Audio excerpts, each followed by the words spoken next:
Cinema industry వైపు వెళ్ళాలనుకుంటున్నారా? మీకు మేమున్నాం. వెంటనే కాల్ చేయండి. నమస్కారం సార్. నమస్తే. Sir, Kolkata incident almost 50 days అవుతూ ఉంది అండ్ సుప్రీంకోర్టులో ట్రయల్స్ కూడా నడుస్తూ ఉన్నాయి. ఈ రోజు లేటెస్ట్ అప్డేట్ ప్రకారంగా ఆ ట్రయల్స్ అసలు ఏం జరుగుతున్నాయి, ఏంటి సార్ ఇన్ఫర్మేషన్? సిరి, దీంట్లో కలకత్తా ఇన్సిడెంట్లో ఆర్జికర్ హాస్పిటల్లో జరిగిన దుర్ఘటనకి సుప్రీంకోర్టు చాలా సీరియస్గా ప్రతి చిన్న ఇష్యూని కూడా వదలకుండా తన అభిప్రాయం చెప్పటం, ఆర్డర్స్ ఇవ్వటం, రెగ్యులర్గా ఆర్డర్స్ ఇవ్వటం, ఒకదాని తర్వాత ఒక ఆర్డర్స్ ఇవ్వటం. దీని సీరియస్నెస్ ఎంత ఉందంటే ఆ ప్రిన్సిపాల్ గారు ఏదో యాంటిసిపేటరీ రెగ్యులర్ బెయిల్ అప్లై చేస్తే కూడా సిబిఐ కోర్టు డిస్మిస్ చేసింది. అంటే సుప్రీంకోర్టు ఆల్రెడీ అబ్జర్వ్ చేస్తుంది, నువ్వు చేసిన చిన్న తప్పు కాదు, నీకు హ్యాంగింగ్ పనిష్మెంట్ ఇచ్చే అంత తప్పు చేసావు, నువ్వు నీకు బెయిల్ ఇవ్వటం అన్నది అసంభవం అని చెప్పి ఈ పరిస్థితుల్లో నీకు ఇచ్చే ప్రసక్తి లేదు అని చెప్పేసి కొట్టేయటం జరిగింది.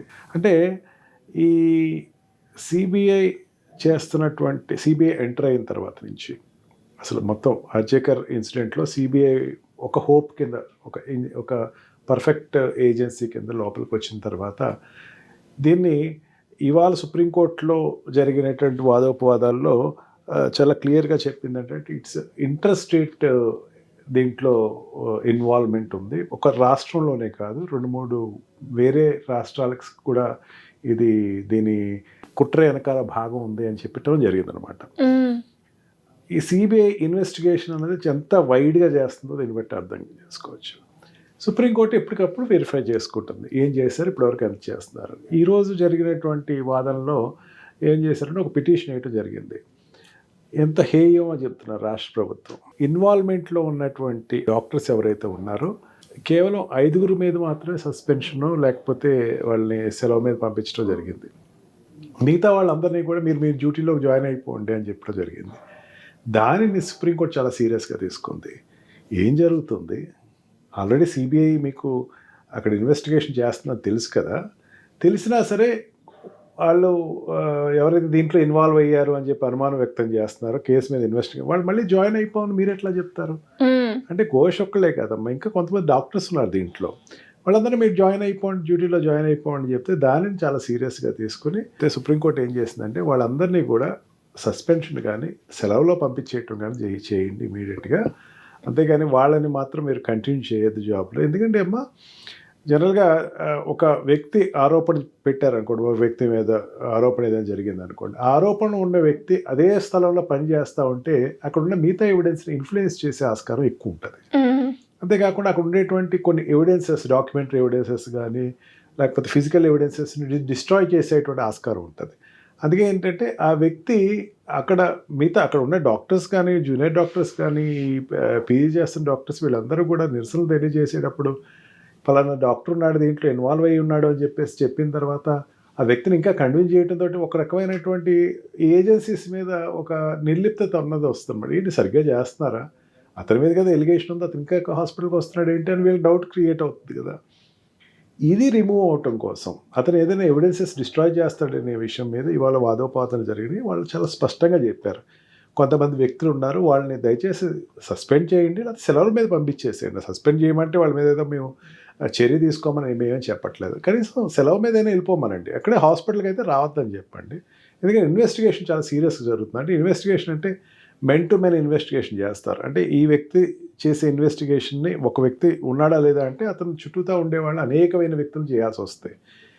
ఈ వ్యక్తి హాస్పిటల్లో పనిచేస్తూ ఉంటే అతను అందరినీ పిలుస్తాడు, నాకు మీద ఎటువంటి వచ్చినా సరే మీరేం మాట్లాడకండి, నేను ఇన్వాల్వ్ కాలేదని చెప్పండి అని చెప్పేటువంటి ఆస్కారం ఉంటుంది. అందుకని దానిని చాలా సీరియస్గా సుప్రీంకోర్టు తీసుకోవడం జరిగింది. వాళ్ళందరినీ కూడా ఎవరైతే ఇన్వాల్వ్మెంట్ ఉన్నారని డాక్టర్స్, మిగతా డాక్టర్స్ కానీ స్టాఫ్ కానీ ఎవరైనా దీంట్లో ఉన్నారో వాళ్ళందరినీ కూడా మీరు సస్పెండ్ చేయండి, లేకపోతే మీరు సెలవు మీద పంపించండి, ఏం చేసినా అక్కడ మాత్రం ఉంచొద్దు దయచేసి అని ఒకటి. రెండోది ఏంటంటే సుప్రీంకోర్టు స్టేట్ గవర్నమెంట్ ఏం చెప్పిందంటే కమిషనర్ పరిస్థితి ఏంటి అంటే కమిషనర్ ట్రాన్స్ఫర్ చేసింది అని చెప్పేసి అంది. ఇంకా అది నిర్ణయం అయితే తీసుకోలేదు.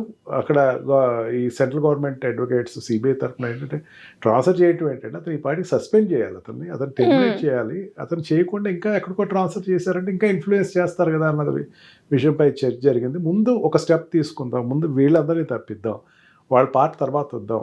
మిగతా ప్రిన్సిపల్ సెక్రటరీస్ వీళ్ళందరినీ ఆ స్థానచలనం చేశారని ఏదో వాళ్ళు స్టేట్ గవర్నమెంట్ మేము కన్నీటి తుడుపు కింద ఏదో పని చేసామని చెప్పేసి చెప్పడం జరిగింది. దానికి సుప్రీంకోర్టు సాటిస్ఫై అవ్వలేదు. దాని గురించి ఇంకా విచారణ చేద్దామని చెప్పేసి మీరు గట్టిగా చేయండి విచారణ అని చెప్పడం జరిగింది. ఇది కాకుండా అక్కడ ఐటీ డిపార్ట్మెంట్కి ఉన్నటువంటి ఈ ఇన్ఫర్మేషన్స్ బయటికి అంటే ఫోన్ ద్వారా బయటికి వెళ్ళినా లేకపోతే ఇంకొక రకంగా బయటికి వెళ్ళిన ఇంటర్నెట్ ద్వారా బయటికి వెళ్ళిన అన్నీ కూడా మీరు సీజ్ చేయండి. దానిలో అన్నిది కూడా కూలంకషంగా మీరు వారిపై పరిశీలించండి. మీకు ఏదైనా అవరోధం వస్తే కనుక ఇది స్పెషల్ కేసు కింద ఒక నోడల్ ఆఫీసర్ని అపాయింట్ చేసుకుని ఆ నోడల్ ఆఫీసర్ని కేవలం ఈ కమ్యూనికేషన్స్ మీదే కూర్చోమనండి అని చెబుతూ ఫర్దర్గా కూడా ఇప్పుడు అక్కడ ఉండేటువంటి ప్రతి డిపార్ట్మెంట్లోనూ బయోమెట్రిక్ పెట్టండి. కొన్ని ప్రదేశాల్లో ఎవరైతే వెళ్ళాలో ఆ చోట బయోమెట్రిక్ పెట్టండి. బయోమెట్రిక్ అంటే ఆ రూమ్ వ్యక్తి లోపలికి వస్తూ ఉంటే దాంట్లో ఎంట్రీ అయ్యి వెళ్ళేటట్టు. అండ్ ఆల్సో టాయిలెట్స్ గురించి అక్కడ ఇన్ఫ్రాస్ట్రక్చర్ గురించి ఇమీడియట్గా యాక్షన్ తీసుకోండి అని చెప్పడం జరిగిందన్నమాట. సుప్రీంకోర్టు ఏదైతే చేస్తుందో విచారణ చేస్తుందో ఈ ఆర్జేకర్ హాస్పిటల్ గురించి ఈ రోజున ఇంటర్ స్టేట్ వ్యవహారం ఉంది అన్న దాని మీద కొంచెం స్పష్టంగా మాట్లాడటం జరిగిందమ్మా. ఆదేశాలు కూడా సిబిఐకి మీకు ఏమైనా ఇంటర్ స్టేట్ వ్యవహారం అంటే ఈ రాష్ట్రం కాకుండా ఇంకో రాష్ట్రంలో కూడా దీనికి లింకప్ ఉంది, ఫైనాన్షియల్ ట్రాన్సాక్షన్స్ బాగా గట్టిగా నడిచినాయి అని మీకు అనిపిస్తే దాని మీద ఇన్వెస్టిగేషన్ చేయండి, మీకు నేనున్నాను అని చెప్పేసి ఒక రకమైన హామీ ఇవ్వటం కూడా జరిగింది సుప్రీంకోర్టు. దాంతో సిబిఐకి క్లియర్గా మీరు ఏం చేస్తారో ఇన్వెస్టిగేషన్ ఇబ్బంది లేకుండా చేయండి. మెయిన్ ఎందుకంటే సిబిఐ అంత భరోసా సుప్రీంకోర్టు తెచ్చుకుంటుంది కానీ సుప్రీంకోర్టు ఇవ్వటం కానీ ఇక్కడ ఏంటంటే ఒక విషయం మర్చిపోవద్దు సిరి, CBI go back, CBI must not come in to the state అని చెప్పి ఆ రాష్ట్ర సీఎం ఎవరైతే ఉన్నారో మమతా బెనర్జీ మొదటి నుంచి చేస్తున్న నివాదం. సిబిఐ నా రాష్ట్రానికి రావడానికి వీల్లేదు అంటే అదొక వెసులుబాటు కలిగిస్తారమ్మా. సిబిఐ రావద్దు అంటే రావడానికి లేదు అని చెప్పి సిబిఐ అనేది సెంట్రల్ బ్యూరో ఆఫ్ ఇన్వెస్టిగేషన్ కాబట్టి ఆ సిబిఐ అనేది మీరు రావద్దు అనేసరికి వాళ్ళు ఆర్డినెన్స్ తీసుకుంటే సిబిఐ అనేది లోపల రావడానికి అవకాశం లేదు. ఆవిడ మొదటి నుంచి అంటే గత 15 సంవత్సరాల నుంచి ఆవిడ పరిపాలన ఉన్నప్పటి నుంచి ఈ రోజు వరకు సిబిఐ అన్నది ఆవిడకి ఎందుకు పడదు. సిబిఐకి ఫ్రీ హ్యాండ్ లేదు. ఇప్పుడు ఒక అంశం ఏదైనా ఒక ఇన్వెస్టిగేషన్ జరుగుతుంది అనుకోండి, ఒక స్థాయి దాటితే ఒక నిపుణులు కావాలి. రాష్ట్ర ప్రభుత్వంలో ఉండే నిపుణులు సరిపోరు, ఒక సపరేట్గా బయట నుంచి వచ్చే ఏజెన్సీ కావాలి అని కోరుకుంటారు. సిబిఐ మీద ఉండేటువంటి ఇంటర్నేషనల్ వైజ్గా అన్ని కంట్రీస్లోనూ ఆ కంట్రీలో ఉండేటువంటి హయ్యెస్ట్ పోల్ ఆఫ్ ఇన్వెస్టిగేషన్ ఎవరు అంటే మన కంట్రీకి వచ్చేసరికి సిబిఐ అని చెప్తారు. రా కావచ్చు, సిబిఐ కావచ్చు. వాళ్ళు ఇన్వాల్వ్ అయ్యారంటే అక్కడ సీనియర్ ఆఫీసర్స్ ఉంటారు. వాళ్ళ ఇన్వెస్టిగేషన్ ప్యాటర్న్ డిఫరెంట్గా ఉంటుంది, వైడ్గా ఉంటుంది, డిఫరెంట్గా ఉంటుంది. ప్రతి కోణం వాళ్ళు వదలకుండా చేస్తారు. ఎటువంటి రాజకీయానికి ఇన్ఫ్లుయెన్స్ కాకుండా చేసేటువంటి ఆస్కారం ఉంటుంది. కానీ మమతా బెనర్జీ మొదటి నుంచి ఏంటంటే ఇది సెంట్రల్ గవర్నమెంట్ ఏజెన్సీ కాబట్టి ఇది సెంట్రల్ గవర్నమెంట్కి సంబంధించిన ఏజెన్సీ, ఇది రావడానికి వీల్లేదు అని మొదటి నుంచి గొడవ పెడుతున్నారు. ఇప్పుడు సిబిఐ అక్కడికి వచ్చి వర్కప్ చేయాలి. ఇప్పుడు ఏమవుతుంది, కొంతమంది సపోర్ట్ చేయరు వాళ్ళకి. మీరు అంటే వాళ్ళు ఇష్టం లేని వ్యక్తులు లోపలికి వస్తే ఏమవుతుంది, అక్కడ ఉన్న వాళ్ళు సపోర్ట్ చేయరు. అంటే స్టేట్ పోలీస్ కానీ స్టేట్ ఈ హోమ్ మినిస్టర్, ఈ హెల్త్ మినిస్టర్ కానీ హోమ్ మినిస్టర్ కానీ సపోర్ట్ చేయరు. అట్లాంటప్పుడు ఏమవుతుంది, సుప్రీంకోర్టు ఆ స్థాయికి కూడా ఇంటర్ స్టేట్ ఉంది కదా, ఇంటర్ స్టేట్ ఇన్వెస్టిగేషన్ కూడా చేయండి. మానిటరీ ఇన్వాల్వ్మెంట్ ఉంది కదా, మీరు ఎవరి దగ్గరికైనా వెళ్ళండి, ప్రతి వాడు ఇన్ఫర్మేషన్ ఇవ్వాల్సిందే. రాష్ట్ర ప్రభుత్వానికి సంబంధించినటువంటి అడ్వకేట్ ఎవరైతే వచ్చారో వాడికి చాలా క్లియర్ ఇన్స్ట్రక్షన్ చెప్పారు. సిబిఐ ఏదైనా ఇన్వెస్టిగేషన్ చేస్తామంటే మీరు వాళ్ళకి సపోర్ట్ చేయండి. సపోర్ట్ చేయలేదన్న తెలిస్తే కనుక మీ ఇన్వాల్వ్మెంట్ ఉన్నట్టు మీకు పరిగణలో తీసుకుంటుందని చాలా సీరియస్ వార్నింగ్ అయితే ఇవాళ ఇవ్వటం జరిగింది. ఆ రకంగా సిబిఐకి ముందు ఫ్రీ హ్యాండ్ ఇవ్వటం, సిబిఐ అనేకమైన విషయాలు అంటే మీకు ఇప్పుడు చెప్పినట్టు ఇంటర్ స్టేట్ వ్యవహారం ఉంది, మనీ ఫ్లోట్ అనేది జరిగింది.